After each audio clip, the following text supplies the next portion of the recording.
Presiden Prabowo Subianto memanggil para jaksa, pejabat Kejaksaan Agung atau Kejagung di Istana pada Senin 13 Januari. Tak hanya para jaksa, Prabowo juga memanggil Kepala PPATK di Istana Kepresidenan pada hari ini. Dikutip dari Kompas.com, para jaksa tiba di Istana Kepresidenan sekira pukul 14.14 waktu Indonesia Barat. Mereka masuk melalui pintu Istana Negara. Terlihat Jaksa Agung Muda Bidang Intelijen Reda Mantovani, lalu Jaksa Agung Muda Perdata dan Tata Usaha Negara Narendra Jatna, dan Jaksa Agung Muda Bidang Tindak Pidana Umum Asep Nana Mulyana, lalu Jaksa Agung Muda Tindak Pidana Khusus Febri Ardiansyah, serta Jaksa Agung Muda Tindak Pidana Militer Maijen Muhammad Ali Ridho.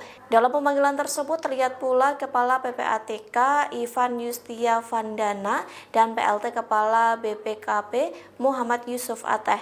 Namun belum diketahui tujuan dari pemanggilan tersebut. Bahkan Jaksa Febri Ardiansyah tak mengetahui pembahasan apa yang dilakukan oleh Presiden Prabowo. Perlu diketahui pemanggilan ini dilakukan setelah pertemuan yang seharusnya dilakukan pada pekan lalu namun batal dilakukan. Saat itu pun para jaksa dan Kepala PPATK tak mengetahui tujuan pemanggilan ke Istana Kepresidenan.